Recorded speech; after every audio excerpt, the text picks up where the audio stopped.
Hello, everyone, and welcome to IBA Stage, a series developed to engage in conversations with biennial makers about their projects, to reflect on how the biennial model shapes the production of contemporary art, and to create a lasting archive of some of the most compelling exhibitions of our time.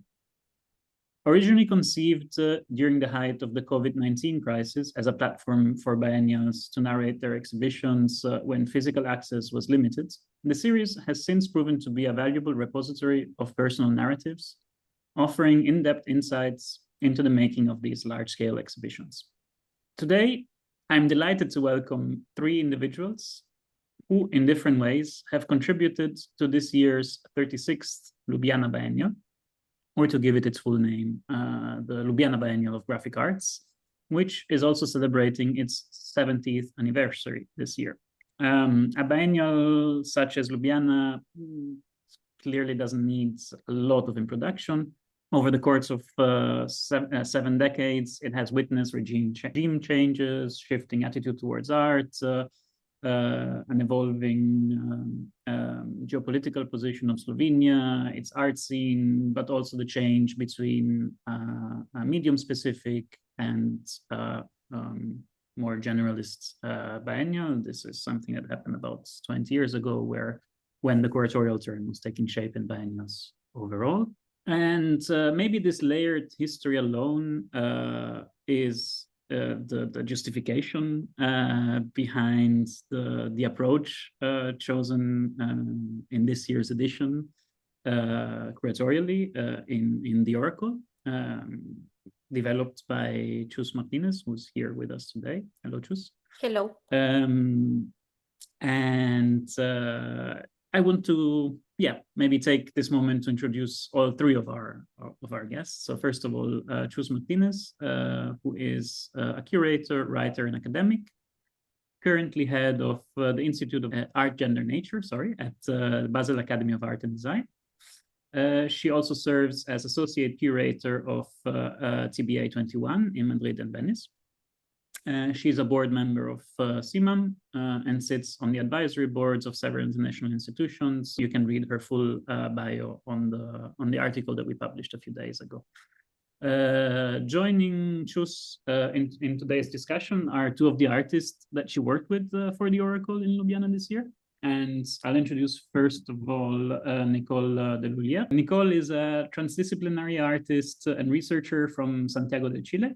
Her practice centers on exploring sound and vibration as a construction material to delve into questions of agency, identity, collectivity, and the activation of vibrational imagination. Her work has been shown in plenty of biennials. I'll keep it concise to biennial just because of the platform we're on. And I'm just going to name a few. So the 14th Biennale do Mercosul, the 60th Venice Biennial, several editions of the Biennale de Artes Mediales in Santiago de Chile, and the 6th Ural Industrial Biennial in Yekaterinburg, among many others, of course. Also joining us today for this discussion is Kathrin Siegrist. Hello, Kathrin. Hello. Kathrin's practice explores painting as a living transitional body, one that responds to collective perception, touch, and space. Her work investigates how identity transforms through adaptation and relational experience. She aims to create work that invites not only visual engagement, but also shared embodied sense of interiority and intimacy, I think, from what I can gather from your work.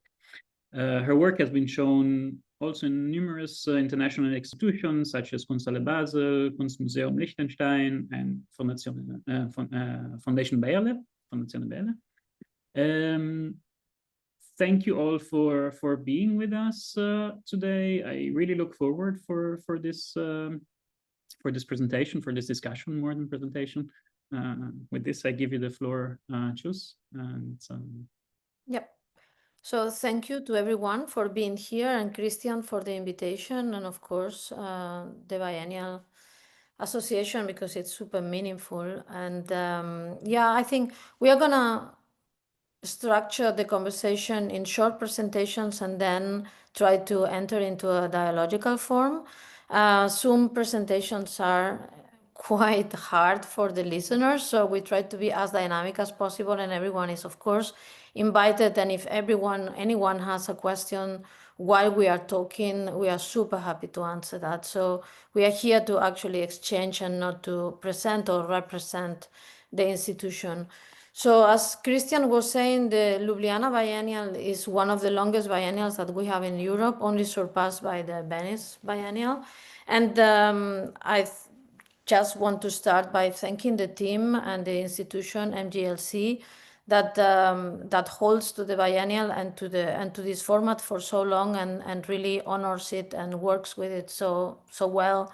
So I very seldom work with such wonderful people. So those that make it possible are those that need to be honored. And what I really want to also start is also by being specific. I think we are coming from a moment in history where people talk about biennials and don't do distinctions. And I am also making that more and more clear, that people talk about biennials as if biennials are all the same, or you talk about bottles and it's a format that everyone knows, and it represents a big event of people that hold to certain privilege. So something we did very wrong by not conveying into the format the fact that the only reason why biennials appear is to serve the civil society. So the service to the society is at the core, I think, of every biennial. And to think otherwise is wrong. And also, any other discussion going into any other direction right now, 2025, would be wrong. So it's not about talking about events, and it's not about celebrating certain people besides other people, certain artists, certain professionals, certain ways of celebrating culture. Not at all.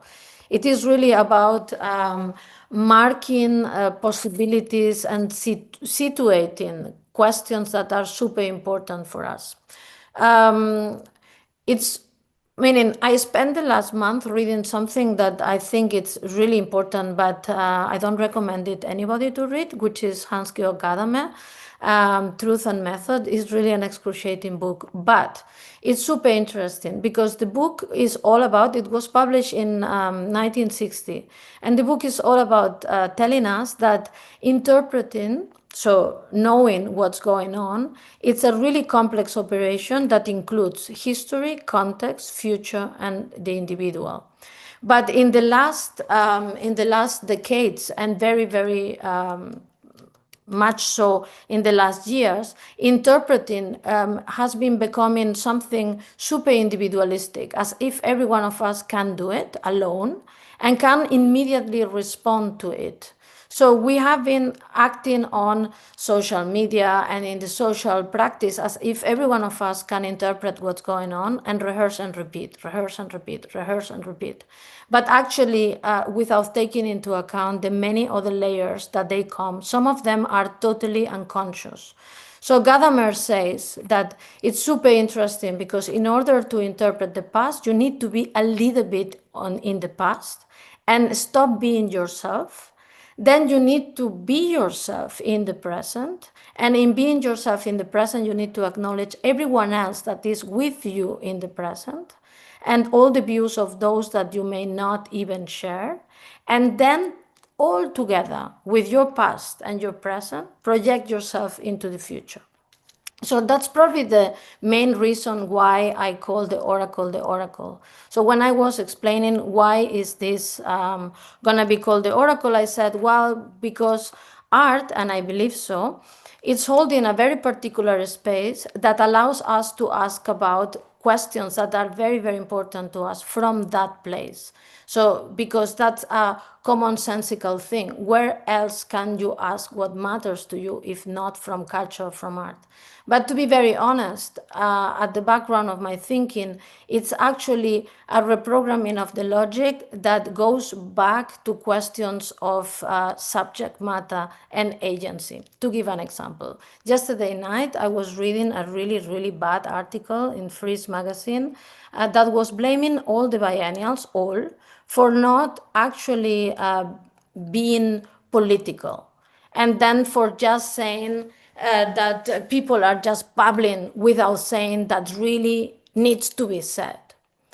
It was so interesting, not the article at all. The article is prototypical of a certain mentality that comes from a certain way that is not acknowledging the fact of a transformation in a thinking logic, but also the comments of the people on the article, because the article was online. It was 28 comments, and 27 of them said this article belongs to a decade ago. Who are you? Where are you writing from? So I was really positively surprised by the fact that people already thought that something is being transformed, because indeed we all know what needs to be said. The question is that even if we say it, nothing seems to change. So the question is, how can we produce biennials, which are exhibitions with a dimension of the eventful, that can encourage not only us, because we are, in my opinion, not very important. We are important in the fact that we curators, artists, and practitioners, we are very important as put into the service of the civil society, but at the end we need to encourage the civil society. They are the very important group that we need to encourage to think about questions that are fundamental to the reprogramming of a collective futurity, as Gadamer was saying. So parallel to that, I've been reading a lot lately about a phenomena that is emerging from Japan. So there is a new novel wave and a new way of loving Japan that is really kind of taking the Western world as a tsunami. That phenomena, they call it healing literature or cozy literature. So it is a series of books that are becoming as popular as 6 to 7 million readers per novel. So we are talking here about a very, very broad and mainstream phenomena that is mostly read by people which are in between 20 and 35. And in these books, the pattern of the narrative is super constant and really interesting. It is normally they are set in a bookshop. There is a cat and there is a little bit of magic. So there's always the same type of thing. There is somebody working in a not super relevant industry, not in an office, not in technology, but in a bookshop. And in the bookshop, the person rediscovers herself, himself, themselves, and also in relationship with loneliness, the presence of a cat, and the presence of magic through a cat. So this kind of super genre that is amazing, really amazing in the fact that I've been looking at numbers, and it's steady in almost every country, the readership, and it's a subcurrent. So people are creating reading groups to read those novels and to talk about them worldwide. And then there is an incredible, so, this is so interesting. What I'm trying to say in my babbling is that the article of Fries is claiming that the biennial should be political. By claiming so, it's going back to ideas of agency that are inherited by Foucault, and the question that there is a reality that is synchronized with the presence in the world, and you have so much power as an individual in a society that if you don't like what's going on, you contest it, or you contest it collectively, and this what's going on is going to change. This is really not happening, as you can see. And therefore, you can see that we fail as a group. This is a possible interpretation. Or you can see that the logic of things being changed is not anymore subject to that agency contestation logic. So even if you contest it, it may not change. So what should we do? So another wave of people are kind of getting into a radical nostalgia of going into the libraries and bookshop novels, talking to cats, so non-human representatives, and invocating the possibility of a micro change through magic that may transform the world. So where are we now? So we are in between. So we are in between the wall that was a believer of radical transformation and agency, and the wall of radical nostalgia and escapism. And that's the problem, that we don't really know. And that's why many approaches to culture making and policy making, they need to take into account the possibility, not as much restating what the audience already knows, but actually reprogramming the possibility of that audience taking a little bit of interest in what we are saying, and also making them reconnect first with themselves and then with their peers to see if we can actually produce some sort of new social pedagogy. So that's what the main actually mission of the Oracle, I must say. And that's why certain decision-making processes were super straight. It is the 70th anniversary of the Ljubljana Biennial. This is such an important biennial. Where should we go? I thought to the past. Where is the past in Ljubljana that may help us to understand the tools that we have to produce an understanding of control, puppet making? So in the 50s, Ljubljana was super powerful in a community that wanted to do puppetry, and that meant that they wanted to talk as the cozy literature of the cats to a very broad audience. They wanted to open up the questions of the elite culture, so to say, to just everyone else. And to create dramaturgy, library cat, and realistic magic through place of puppets that they were addressing the question of possibility and transformation in the social. So the Ljubljana Biennial this year started by the question of the puppet. Who is the puppet? Who moves the strings? And what are the parallelisms that we can establish in between a dramaturgy that you control and a dramaturgy that you don't control, like technology and all these new processes of generative AI and also autonomous machine learning. I don't know how much you read about all that, but I read that all day long.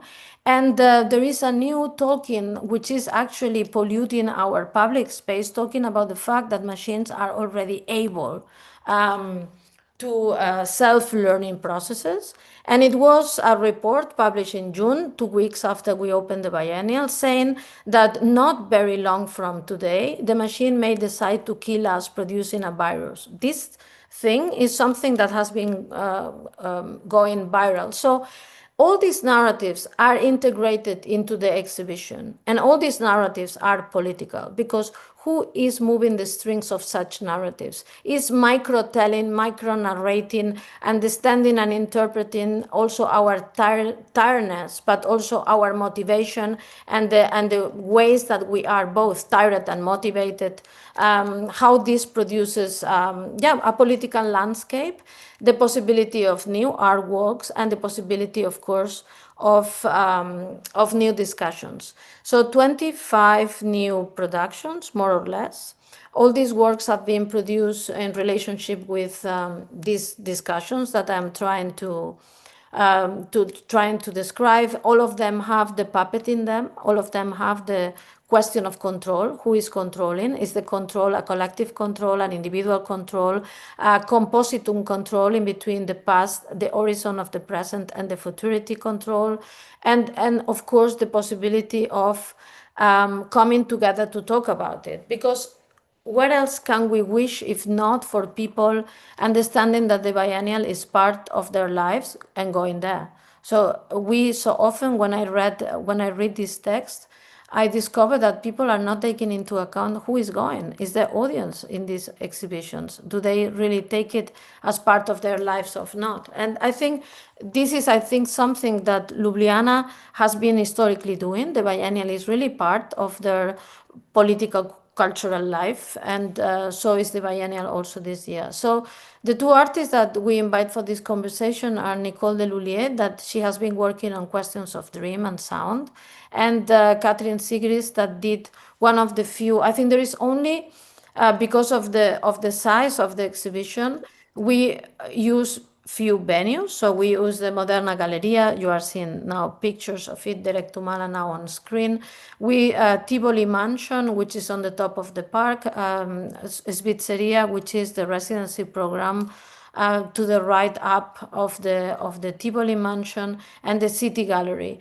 And site-specific works, there is one in the park, which is a promenade that already existed, that has been intervened by Shinzo Ansa, and a site-specific newly created project, which is by Kathrin Siegrist, which takes the kind of the inspiration for Pleshnik and the architecture of the city and the way of constructing a new possibility of an urban space and a new vocabulary, and makes it completely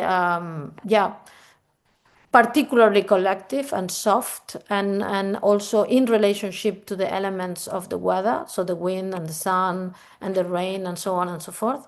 So, and she would tell us about it. And otherwise, as I said, there is no many spreading through the urban space, but I really push for a concentration where you start, in my mind, in the Moderna Galleria, with the question of the puppets and the imagination of the strings and the idea of micro storytelling that really goes away from the macro subjects, but they are all there, they are in your mind. And then you start seeing the exhibition, through many temporalities that they just transform the way that you interpret the real. I think, just to say, it's super difficult for me to describe an exhibition that you are not seeing in person. But perhaps I can allow Kathrin to go first, and then Nicole, and then we can really go into questions and discussions. So you see all the time pictures of, for me, the venues also are very, very different. While Moderna is very much the anchor of the historical core, Tivoli Mansion goes into the dreams and also into the exercises of exercising the mind. The City Gallery is very much into speculative scenarios of the future. So it really goes into this Gadamer way of merging horizons. So by the time that you finish to see the exhibition, I hopefully situate you in enough possibilities that are all of them oriented towards that we should have a future together. But you also understand the complexity of them and the capacity that we have as a group to hold to the work that needs to be done to make it happen. So, Kathrin? Hello. Yeah, thank you, Chus, for this wonderful introduction and contextualization. I think I'm really happy to contribute to this conversation and share what I can share. I mean, I can only talk from my perspective and with my experience, and I was really happy to have this opportunity to reflect and to evolve this work. It's my first biennial and it's my first outdoor piece. So it was challenging, but I think honestly that this is how it should be. And I think I really learned a lot, and that this is also what it is all about. I think, well, not only me that learning a lot, but I think like a whole context and a whole, ideally everyone. And yeah, so I don't have a presentation, but I have images to share and of the work.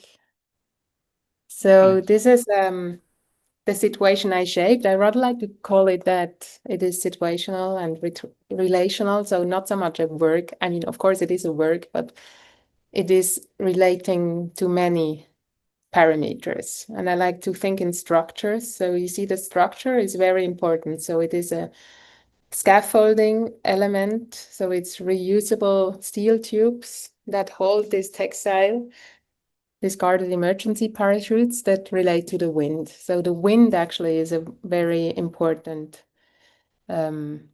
collaborator. Maybe I show you this, it's easier. Do you see the picture? Okay. Yeah. So that the resonance with the wind and the public also, and the transformation that the piece undergoes during the process of this biennial is something that really interests me. So it is not that it's just not protected, it's exposed to the public, it's exposed to sunlight, exposed to weather, as Chus already mentioned. So it's really a piece that asks for care, but maybe not only care, maybe it already has some scratches and it's all part of it. So it's also the first time for me to observe something like that. And that's also what I'm kind of interested, is that this kind of an ongoing rehearsal. And that's maybe where Nicole's work also relates. And we have a lot of relations, I realized. So that's it's a different visuality and different method we kind of use, but I think some questions and elements are very, very similar. The membrane, the vibration, the spatial, the environmental, the situation. So it is really this gathering or this community aspect that is so important to it, and to create this space, or also this holding this space of the unknown. And also I think it is a very accessible and friendly situation and colorful. This transforms, actually. I think this is from the very beginning, this picture, but now it is already more monochrome, not very monochrome, but it turns into monochrome because of the UV light, and the dyes are not really resisting. And this is also a key aspect to it, this ongoing transformation and re-relation, and really not like holding to that space that we can be all apart. And one of the highlights was during the opening, Maria Arnal, a Spanish singer, Chus invited, she was singing within this setup.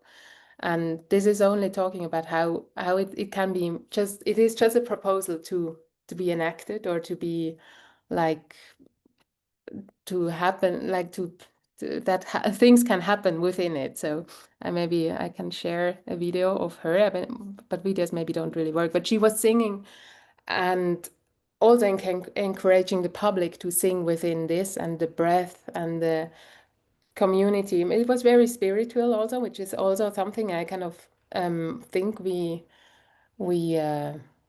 I relate to. And yeah, the sonor and the music was very present.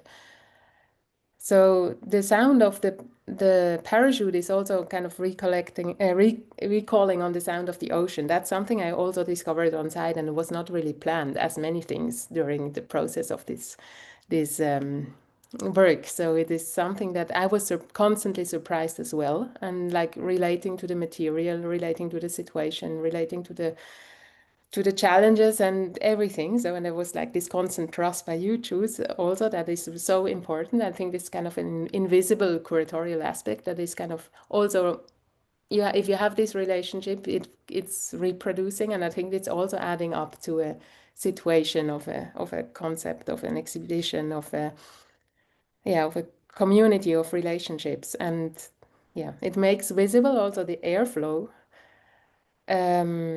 This is something else it's the first time I'm testing it, and I'm working with it, and I think that's an aspect that is the invisibility of the air surrounding us all the time, but being with us and sharing it, we share this kind of, or being touched by it. I mean, the piece is also touching you. You can touch it, but morely, if you stand underneath it, is kind of coming through you, depending on the air, or like on the airflow and the wind.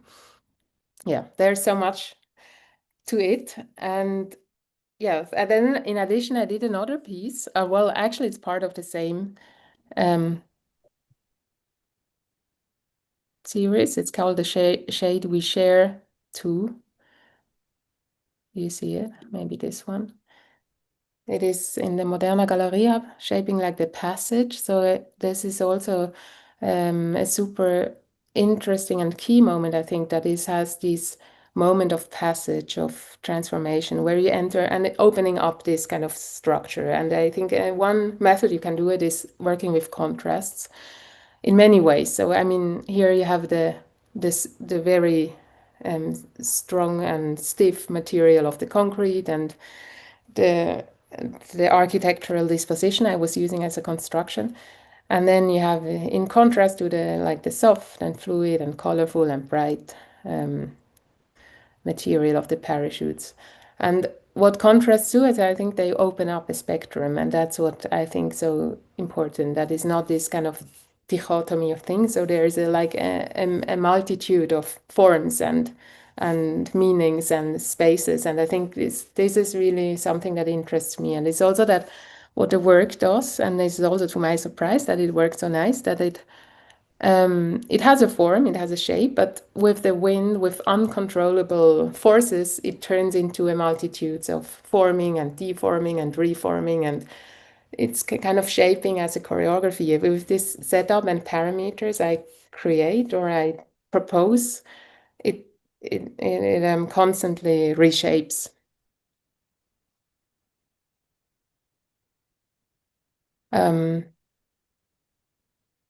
Yeah, what else? Like the darkness and the light is also something that I recently became very interested in, that the shadows, there's not just light and dark, there's many hues, many shadows, many tones of this. And I think all that inform us, like as of the material, like in my non-linguistic ways of working is, yeah, trying to relate to this vocabulary. One thing I wanted to say that it was so important also to this project was the structure, the construction. Yeah, here you see the setup.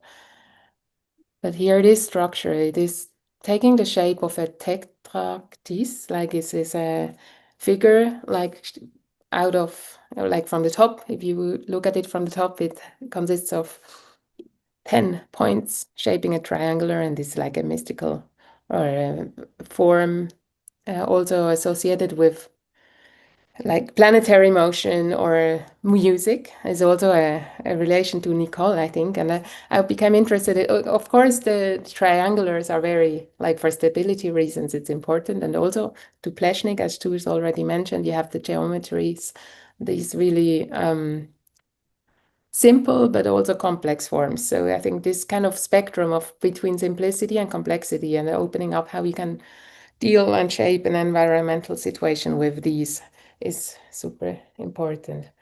And this construction is also, it was important to me that it's kind of reusable, or like it can be dismantled and then it can be retransformed in its original purpose, as well as the material I use is discarded emergency parachutes. So it's a queer use of abandoned material that has previously been used in many ways. I mean, it's sports, but it's also military, and it's, yeah, in many contexts that these emergency parachutes, which is a very interesting material that has a lot of potentials because it's so light and agile, like movable also. Yes, I mean, I'm gonna be quite concise, just to contextualize a little bit, but also to provide time for our conversation that I'm really excited about. I think in the end, all of this is about that. It's about the resonances and the conversations, the dialogues that can be had. And of course, like this, what moved me so much about this Biennale was that I saw all these different positions, these, in a way, individual positions, but they all converge in a collective dialogue, and each of the artists, each of the works, by being there for me was very moving, that you can really, really, truly tell that there was a lot of love into this.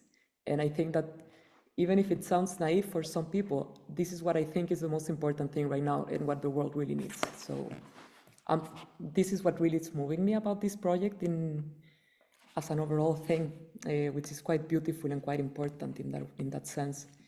And also, of course, as Kathrin was saying, I also many resonances that connect our projects, our pieces. I'm also going to share my screen so I can show a bit of images as I talk a little bit about the installation that I did.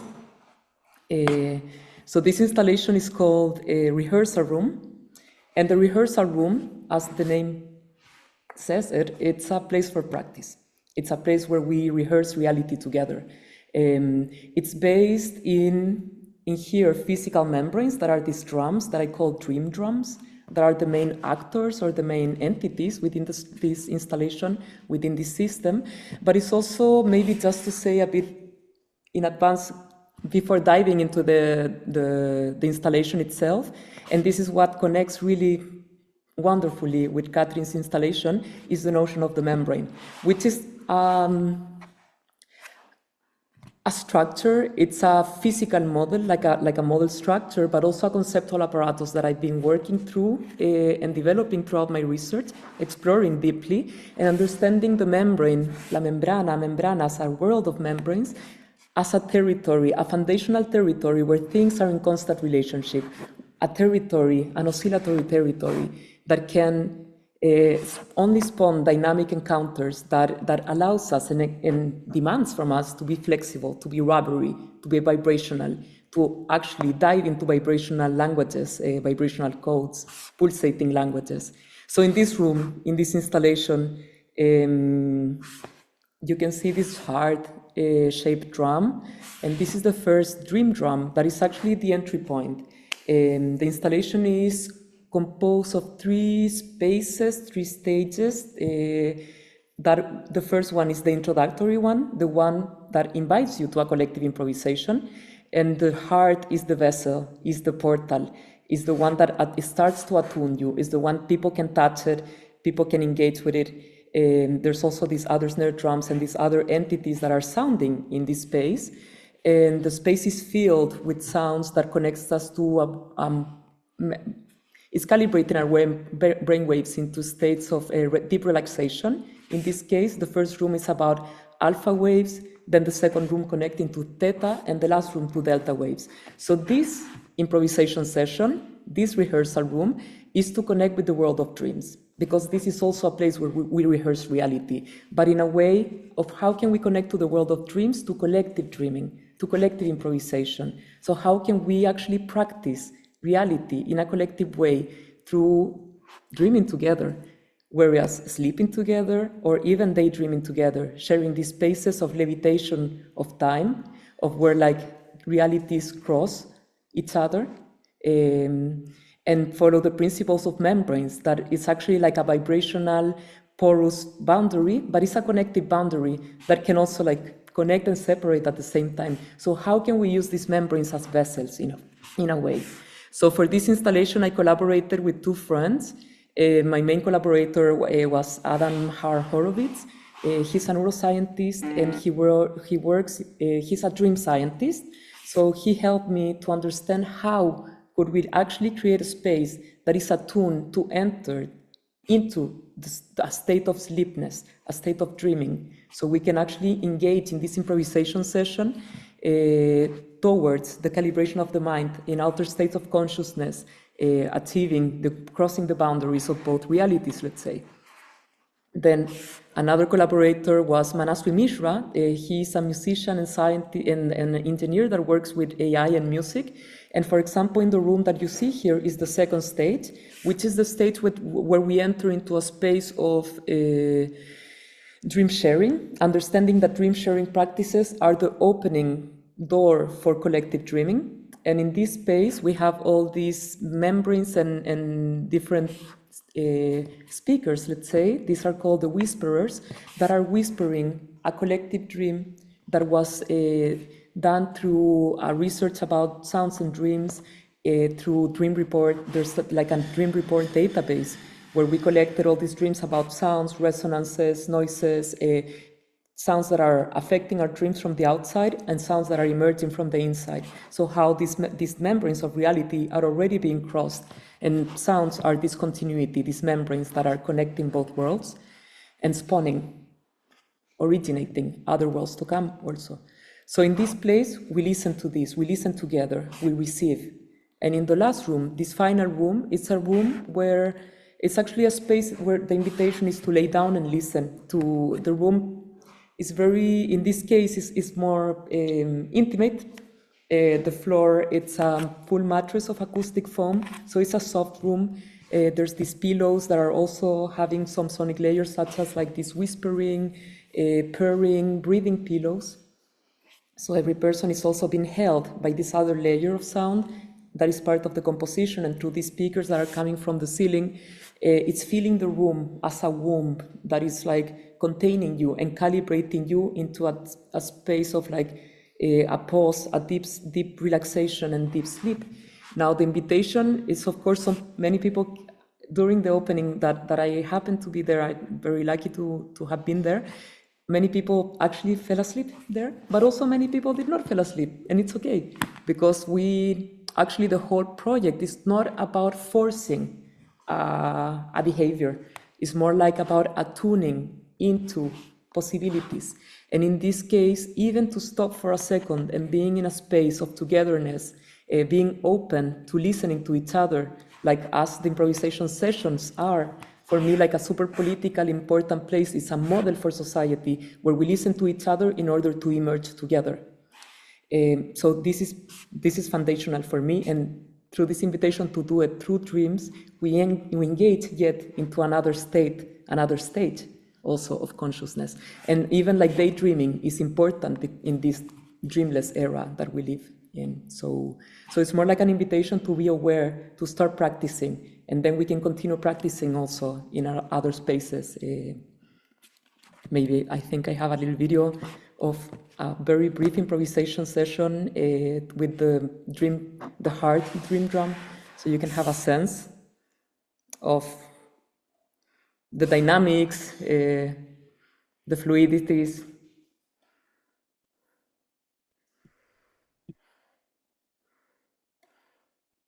That's very short, but so you have a sense of the movement also of these membranes. I think what you mentioned at the end of your talk, that it's not about forcing something, but imagining or allowing access to possibilities, is a good way of answering also the article that Chus began her discussion with about biennials not being political, which is arguably, thankfully, an argument that has been rebuked for the last 10 years or so. So yeah, I'm also glad that we started from there. Yeah, also not being political in what sense, I think. Exactly. Not acknowledging that the political has been really deeply changing and that we are losing control upon some people are really ideologically turning into something which is quite monstrous, while we don't really know how to stop it. And the thing is that traditional tools to modulate those impulses that they were always in the society is education and culture. So we shouldn't really humiliate education and culture to the moment of just putting it into a pedestal of elites or into an irrelevant, without discussing what they actually can do. And that's why I think that Ljubljana is amazing, because it's not super, I think I did not said that, but you can imagine that Ljubljana is not a mega city, it's a quite small city, core of Central Europe, in a fairly small country. So it offers a really good opportunity / model to recalibrate the possibilities we have to produce exhibitions that may engage with the audiences, and also to learn from what do we need? I think, what do we need in order to make it even more effectively? And we need means, of course, because the conversations can only happen in a very effective way if people are really present. So I thought that by having almost only new productions, the energy of the new and the energy of things being very interconnected, because I was in a really deep conversation with everyone, would really activate much more than using existing words or having a less dynamic. And of course, the fact that you would accompany people and groups inside the exhibition in a regular basis, something that we very, very seldom talk about, and it's very expensive to do. But actually, it would be very effective, and so on. So all this, at least in a small community, can be done because people talk to each other in a much more regular way than they do in bigger cities, where it's only the conversation about the biennial or the event happens through social media and the press. But in a small city, it happens also through neighbors and friends, because the scope of contact gets narrower, and therefore we have a chance to reach in a different way those that perhaps they never would consider going, and things like that. So this is for me a very important issue, actually. While reminding everyone in the room that they're more than welcome to join the conversation at any time, I want to go back to this idea of engagement, because that's something that I've been following for a while, especially with conversations in Nevenka that was telling us, of course, a little bit about the background of what was happening and so on. And one thing that surprised me in a positive way was your, I think, weekly writing about the biennial, if not more often. Yeah. I decided to do a column, and I'm very surprised how many people are responding to it now. So when I was invited by the team of the Ljubljana Biennial to do the next edition, I went to Moose magazine and asked them if it would be possible to have a weekly column talking about the process with everyone. Very difficult exercise, I must say. You think it's an easy thing to talk about what you are doing while you are doing it, and it's really excruciating because it really is very difficult today to shape an exhibition of the kind. And also shaping an exhibition many times, it comes with ideas of upcoming artists, people that has not been shown in the context before, even going through those filters that they may serve as templates to generate an event that, in my opinion, don't work anymore. Also, the pressure of the surprise and the contemporary, and then telling myself that the puppet is quite anachronistic and actually not surprising. It's actually the contrary of cool and a surprise thing, and also seeing the reactions of many people in it, but how necessary it is. The column really did help me a lot to go through my own prejudices, which are the prejudices of those writing about those events, but not necessarily the prejudices of those seeing those events. So for the general audience, finding anchors, like learning about compromising our ideas of what it would be a good, cool, conceptual entry versus what it could be a much more eloquent, scenographic, dramatic enter. It's super interesting because as a group, we very seldom do so. We want to do the best, but we don't really talk about the best for others, best practice for whom. And I think, of course, those that they are less. So that was amazing, actually, to go through. I still remember my visit to the caves when my parents visit in Christmas before, and my own prejudice of I don't want to go to a cave where there is so many tourists, and going out of the cave thinking this is one of the best things I ever done in many. So going through and washing your own filters and ways of thinking about things and discovering new things may help to produce a better eloquence for the audience that visits. And I think the column has been really an immense help for me as a curator, and also very humbling and very beautiful to be able to share it weekly with so many people, like just what's on your mind. And it's so scary to do a public event right now. It is really scary, and it's so necessary, both because you all the time you have the hypercriticality of perhaps not being relevant or being attacked, and this is really in us, and just to deprogram the fear and transform it into love, as Nicole was saying, is part of what it is to make a biennial or to make an event or to present yourself in public, to share. And as the art world is becoming such a polarized place in between the private sector that is immensely growing where people are not exposed to the same to the publicness in the same way, and the public sector that is becoming really poor and very, very exposed.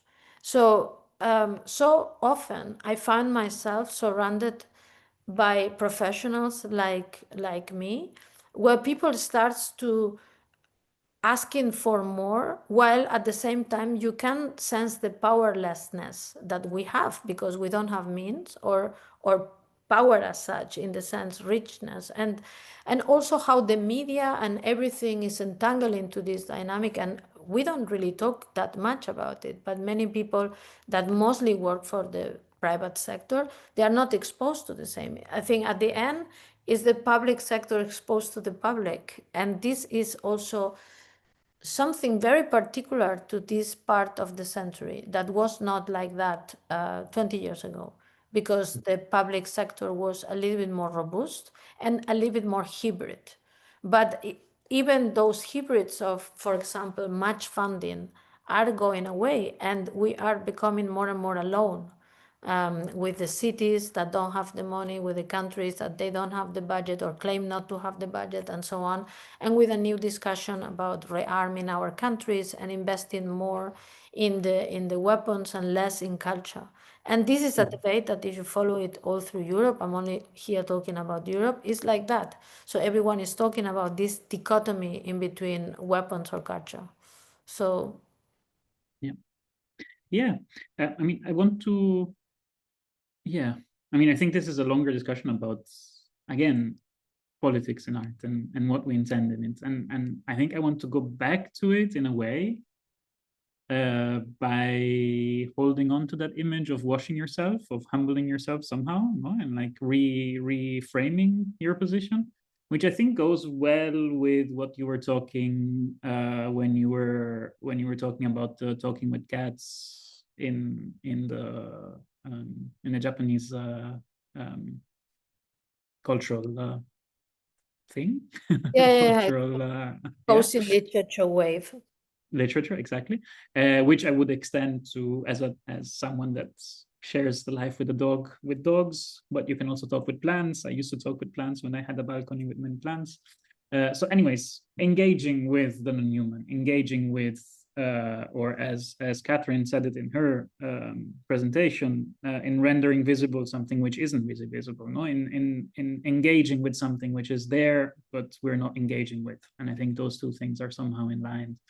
And that's something that I find also in Nicole's work with vibrations and so on. I do think that that's kind of all the same thing that we're talking about, which is ultimately, and I think that's something that you Chus discussed in your presentation, is kind of like reframing escapism as a political thing. No, it's like escapism is not a detachment from society, but it is an attempt, or what we used to call escapism is an attempt of engaging with all of these subjects that are not human, that are not visible, that are not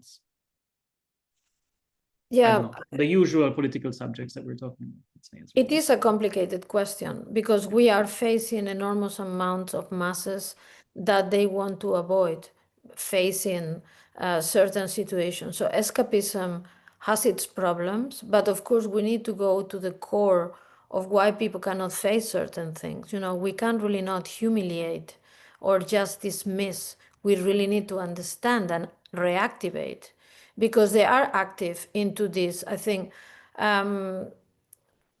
it is for me really important to go where people are going and trying to understand.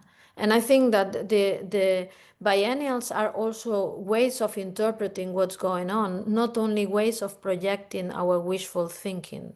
So it's not only a way of projecting ways of re-ideologizing the left, but actually ways of interpreting the currents that are very powerful in our society that we couldn't take into account yet. And that's why, for example, the projects of Kathrin or Nicole were so important, because they do connect with this idea of the dreaming, and they make it less as an individual act and more of a collective thing. And one day you wake up, or you semi-wake up, even in the semi-wake up, we can do something. And also when you wake up for certain, I think these are exercises. When people really want to read millions of novels talking about having a conversation with a cat in a bookshop, it's actually closing themselves in a bunker and then little by little getting out in step by step. We need to respect that these steps need to happen. And yeah, that's, yeah, for me, this is fundamental to understand these processes. I don't know if other questions. While waiting for questions, as always, of course, can I put Nicole and Kathrin also on the spot and kind of have you respond to what we were just talking about in terms of, I think especially also in terms of this relation between personal and societal engagement with these things. It moves from a very personal to a more general. Maybe, yeah, like I would like to refer a bit to what you were saying about, I don't know if escapism would be the word that I would use personally, but I think what matters here is that the things that are like outside, and it's like something that we go out to like we escape this box to bring, it's like these limits were never like that. It's an illusion also. So it's actually kind of like reframing where these membranes are, or reframing, or kind of like creating a framework that is much more flexible, a membrane that is more oscillant, vibrational.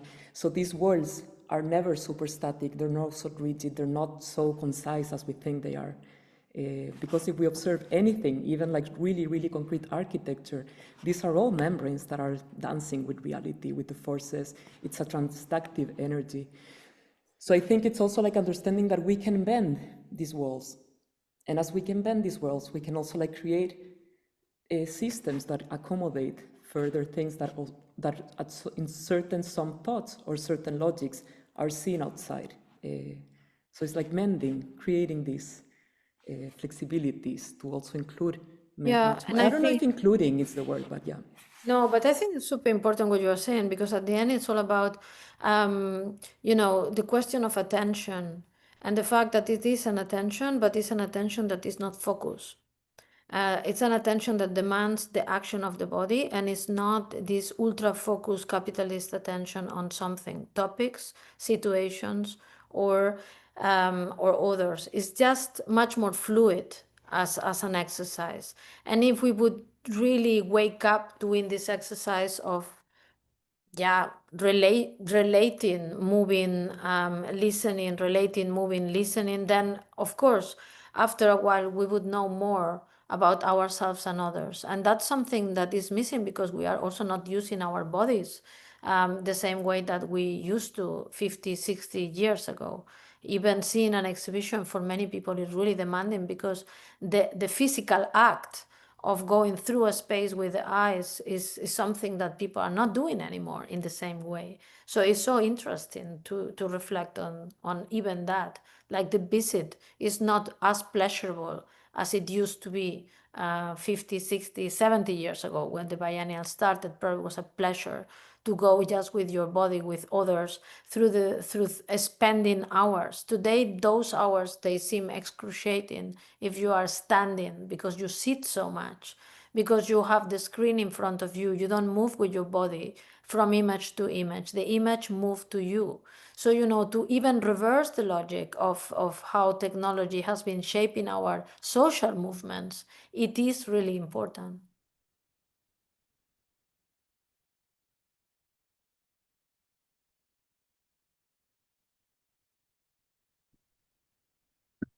Sorry.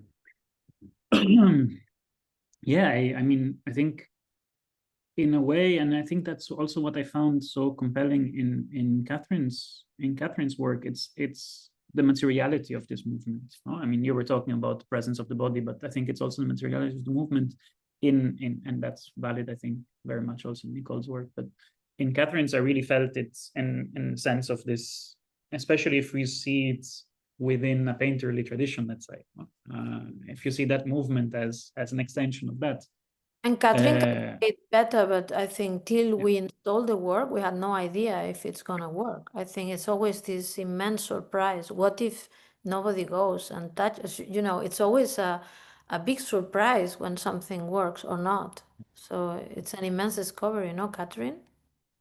Yeah, true. I mean, I can only underline what Nicole said. I think, yeah, we to work with all these embodied or materials or like vibrational tools we are like maybe not so much aware of, but we are like beyond this rational and linguistic ways we conversate all the time. I think that's why it is just the beginning to start with artists and all these tools that we have around us and to create these like environmental, like it's more like a landscape art. How do we want the landscape to look like, or how do you want to like not so much within the walls, because everything can always be very different, but where we have to start somewhere, and that's also like how do we start? I mean, I think that's always a challenging question, and we have to accept so much in order to start somewhere. But this exception is also always a bit, yeah, you have to accept, but be aware of what you accept at the same time. And this kind of ongoing dealing with paradox and conversions and like conventions also, but also controversial, yes, is a very, yeah, challenging situation. But at the same time, I think that's a way, like just the way we have to keep moving. And yeah, what Nicole said, also the movement and the constant, that we are aware that we can move, but we also don't control, like the puppet. I think actually I was thinking also that the piece I did is also a kind of a reversal of the puppet in a way that it's not, the strings are very present, but they kind of they became loose, and they hold with the gravity, with the power of the force of the planet, and the planet is kind of holding the puppet, which is not like in a human shape, but in a kind of more cosmic shape, and it's kind of this like earthly phenomena moving it and playing it, and this kind of monument, or not monument, I don't like monument, but a memoir of being aware that we can stay like moving and relating and vibrating. Sounds very pathetic, but I think that's how we. No, I think it's very much in line, and I think I'm using what you were saying because I do think that it resonates a lot. I'm using it as a way of also concluding the conversation because I'm aware of the time that we have. So sorry for having that role, but I think it relates a lot, and I'm trying to bring it back to the beginning of the whole conversation. In your opening, Chus, you also talked about biennials being like a space of imagination, but I almost feel it's more like it's the production of a space in which imagination is possible rather than a space of imagination. No, it's a space that allows for imagination rather than. Yeah, but I would also say that imagination is nothing unexistent. So, that's a problem with the Western culture, that that is pragmatics and reality, and then imagination is for women, children, and it's this type of, we are really Darwinistic with imagination. So imagination comes when everything else fails. So, and that's what I would say. This is a non-Darwinistic space for imagination. Imagination as a real reprogramming of logics that reactivates the possibility of re-engaging with the social. The only thing that matters is really to have a society which is free and equal. The rest does not matter, because if you don't have it, you cannot do anything. And of course, I don't want to reach it only by an imagination as lollipops and stars on the. So it's not naive. It is a true thing. So, and it is immensely work of designing it. Like the puppetry theaters were like immense efforts of designing this situation by creating a dramaturgy that goes directly to children, for example, and then would just talk about the possibility of a communistic future and a future that was more encompassing values and so on and so forth. So imagination, as Tim Ingalls says, is a real thing. It's nothing virtual that happens in the lazy time of people that reads I don't know what.